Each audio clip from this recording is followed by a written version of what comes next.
Hello! Today we're looking at some key feature updates from our illumin version 1, build 14, patches 9 and 10.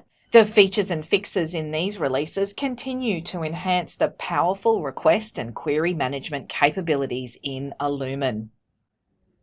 In today's feature update video, we are going to look at updates to authentication, request management, custom fields and forms, the user interface, and our knowledge base.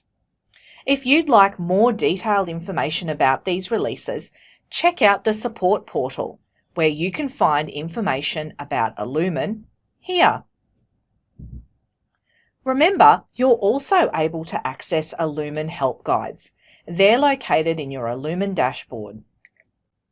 Once in the help guides, you can search across title, summary, or content, like this. Let's kick our release video off with some changes we have made to our login screen. We have added the ability for requesters and researchers to enable two-factor authentication for their account. For those of you using single sign-on, your login will be handled via your single sign-on portal instead of via the normal login screen, which means two-factor authentication won't be required. Let's head over there and have a look at how we would enable it. Here I am in the My Account area, and you can see two-factor authentication is not enabled. Over here, I'm able to choose Add Two-Factor Authentication, and I get a series of instructions. The Google Authenticator app is the app that we use for our two-factor authentication, and that's available to you from the Google Play Store or the Apple Store. Follow the instructions on the screen, and once you have successfully set your account up, you'll be able to log into illumin using two-factor authentication. After following those instructions, you can see on my screen now I have enabled two-factor authentication under my profile. I'm going to log out now and log back in using that process. Here I am at the login screen, and you can see that this is stage 1 of authenticating myself to use illumin. After clicking the login button, I now need to enter my two-factor authentication code from my Google Authenticator app. Once I've added that and clicked on Login, I'll pass through to the illumin dashboard. What a great new feature to add an extra level of security to illumin. As part of our two-factor authentication update to illumin, we've also added the ability to set a reminder notice, which people will see once they log into illumin. It's a prompt to help them remember to set up two-factor authentication. You're able to access this via Settings. Now, our Anonymous Access tab has been renamed to Authorization. And if I scroll down a squeak, you can see that over here I'm able to enable the notification for two-factor authentication based on my user role. Now, each time one of these users log in, if this box is ticked, they will be prompted to enable two-factor authentication. This prompt will be displayed each time they log in until they enable it. But by default, no users will have this prompt displayed. So if this is something you would like your users to access, jump in here and nominate the notification to appear so that they can start enabling two-factor authentication on their accounts. Once you've nominated the roles, click on the Save Authorization settings, and those users will see that notice as a reminder until they've enabled two-factor authentication. We've added a feature enhancement to our bulk updates. You're now able to make bulk changes to custom fields as well as default fields. This can be done by opening the bulk update dialog and clicking Switch to Custom Fields. First, though, we need to make sure that research managers have the ability to perform bulk updates. That function can be found under Administration and Settings. Under the tab labelled Bulk Updates, we need to check this box to ensure that bulk updates are enabled for research managers. Once you've saved these settings, head on over to our advanced search. In this area, we can perform our bulk updates. First though, let me perform a filter for all my high priority queries. Over here, you now see bulk updates has been enabled. Let's now use our new Switch to Custom Fields feature and choose to update the area of research for all my high priority requests to be commercial law. Let's apply that custom field bulk update and then it will perform in the background. As you can see, I've received a message telling me that the selected requests are being updated. I can view the status of these bulk updates under Administration and Maintenance. Under this area, I can then choose Bulk Updates. As the change was being made to my custom fields, I can see the status of the update here. And as you can see, the bulk update to my custom field has been completed. Let's look at another feature enhancement we've made for request management. It's now possible to limit the visibility of request feedback. We've added 3 new settings under Privacy. Let's head over to Administration, Settings, and our Privacy tab. Under our Privacy tab, I'm going to run through the 3 new settings. The first is Request Feedback Visibility. This setting determines the user roles allowed to view feedback, and you can choose them from a drop-down box like this. The second setting we've added is Request Feedback Visibility Researchers. So if the previous setting is set to specific researchers, this subsequent setting allows specific researchers to be chosen. The third setting we've added is Request Feedback Visibility Scope. This setting allows the scope of visibility to be limited to requests within the same team and/or location as the viewing researcher. An administration user and requester of any given request will always be allowed to view feedback on the request. And as an administrator, you're able to set those settings here. Once you're happy with the changes that you've made, you can click on Save Privacy Settings. Remember, if you'd like more help with this feature, you can always reach out to our support desk or check our help notes. We've also added a new setting under Email Configuration. Notify researchers on request feedback has been added as a new setting, and when this is selected, researchers will receive a notification when feedback is left on a request. We've made a great new change to our custom forms and fields. You're now able to configure a parent-child relationship between 2 option lists. Let's head over and have a look. Under my custom fields, you can see that I have 2 option lists here, City and Country. This new feature enhancement means I can nominate a parent-child relationship between these 2 lists. And when someone chooses the parent option, the country, that will then drastically reduce the number of options available to them in the subsequent list, city. There is one key change that you need to keep in mind as you're creating these option lists. I'll show you over in the Edit function. Here is my city field list, and as you can see, I have a long list of cities loaded. The most important function to keep in mind is this one here. You're not able to nominate multiple selected values in this particular option list. In order for it to successfully work as a configured parent list, you must not nominate multiple values. Make sure that this checkbox remains unticked. Once you've successfully set up your 2 lists, you'll need to be able to configure the parent. As I mentioned, the city is my child list, so I'll configure the parent from here. Under Options, choose Configure Parent.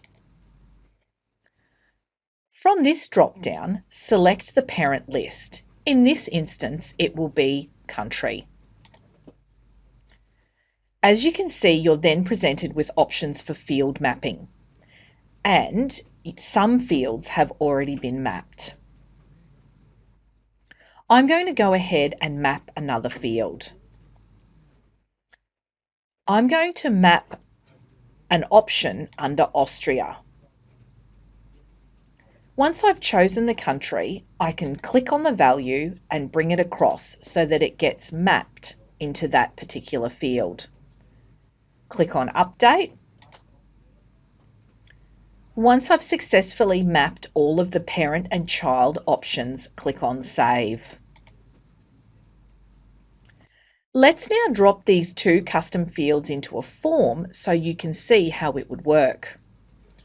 Let's head over to Administration and Custom Forms. I'm going to edit this form. Now also keep in mind that when you're adding your custom fields, you must add the parent first and then the child.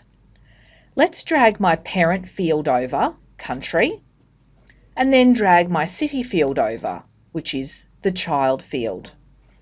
Click on Save. Now let's load this form and have a look. You can see I'm now able to choose a country from this long list. I'm going to choose Austria. And you can see by choosing Austria as my country, my city list is now limited to only the cities that I associated with the country Austria. This is a fantastic way to help narrow down options based on a parent-child relationship for your forms. If you'd like more help setting this up, or you need any help at all with any of the features we've rolled out in this video, please feel free to get in touch with our customer support team. Another security feature we've added to this release is for our permalinks. Form permalinks will now prompt users to log in if anonymous submissions are not permitted. They'll be redirected back to the form once they've successfully logged in. In your custom forms, at a glance, you're able to see which of them permit an anonymous submission. Let's find the permalink for a form that does not permit an anonymous submission. To find your permalinks, head over to Administration, Maintenance, and Permalinks. Let's take the permalink to the short research request and copy the link address. In a new browser window, I'm going to paste that link. You can see that I'm not able to access this form without first logging in. I'm going to provide my logins, including my newly set up two-factor authentication, and I've been redirected back to the form. After you update to the latest version of Illumin, you may notice some changes on our custom form edit screen. Let's head over there and have a look. Let's have a look at our demonstration custom form. Now, some of the changes that we've made is the available field list and the selection list will now be at a fixed height, and a scroll bar will be displayed if necessary to make the drag and drop functionality a little easier. And you can see I've got my scroll bar here. A delete button has also been added for fields as an alternative to the drag and drop to remove them. I can easily remove them using this delete button. Additional help text has also been added by using the hover function. We've made some great changes to the advanced search screen in Illumin. Let's head over and have a look.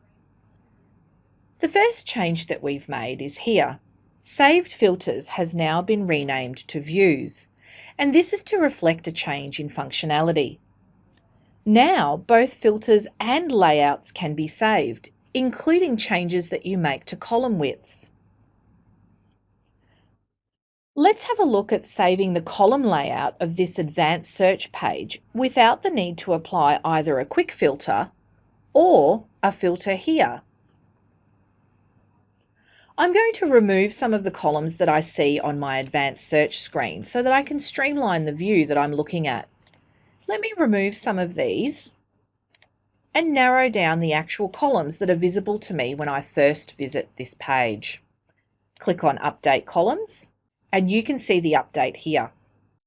If I also want to be able to narrow down the size of the column so I can see more information in this request or question field, I can do that by adjusting the column widths.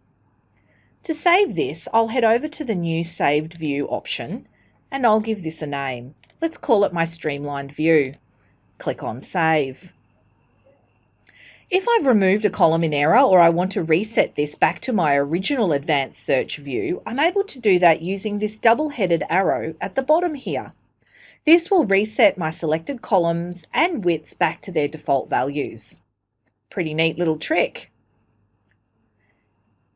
If I wanted to go ahead and load the view that I just saved with the reduced number of columns, I can do that by choosing Load View.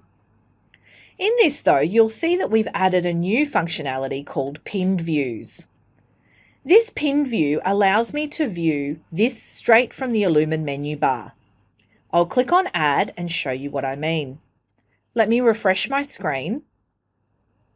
And in my illumin menu bar, I now have a Pinned Views option. This Pinned Views will let me load that streamlined view straight from the illumin menu bar. I'm also able to apply this feature directly to filters as well. Let me reset my view here and let me apply a filter. Let me add a filter that will let me view my high priority requests. Click on Apply. I have 28 requests that are nominated as being high priority. To save this, I head over and save this particular view. Let's call it High Priority. Click on Save. If I'd also like to pin this view to my illumin menu bar, I can do that from this Load View. Click on Add to pin the view. Refresh my advanced search, and you can see I've now got high priority and streamlined views available to me from my pinned views in the illumin menu bar. Let's do one last example where we combine both our column selection and filter features to give us our preferred view. Let's head over to Filters and let's search again for high priority queries. Let's use our column selection now to limit some of the columns that are visible to me on the screen. Let's get rid of the channel. Let's keep the question, the priority, and let's also keep who it was requested by and who it was assigned to, but let's also move department over. Let's update those columns. And here I've combined both the features of the filter and the column selection to create a brand new view. Let's save that.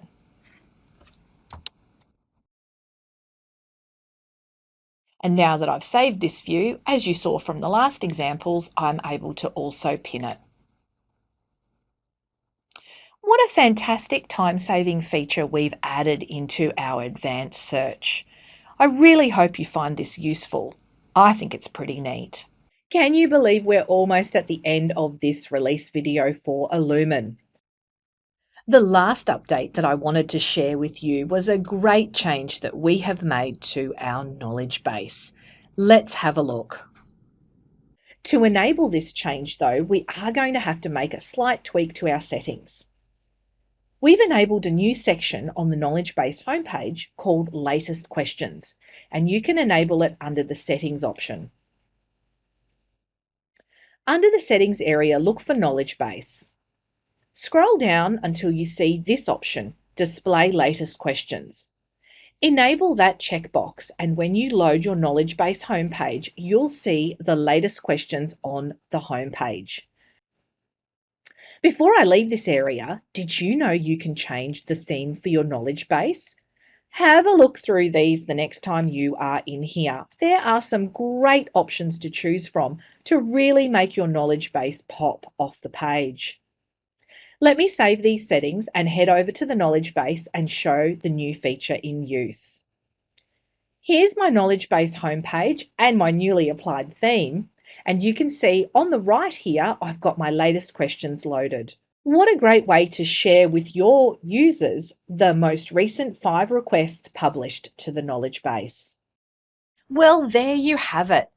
As you can see from today's release video, there's plenty of updates, changes and enhancements in this release. We're always looking for ways to improve Illumin. Today, we looked at enhancements and changes to our authentication process, request management, custom fields and forms, the user interface, and our knowledge base. As always, our support team is ready to help you if you need it. That's all from me today. Thank you for watching our latest release video. I really hope you find it useful. Until next time, bye-bye.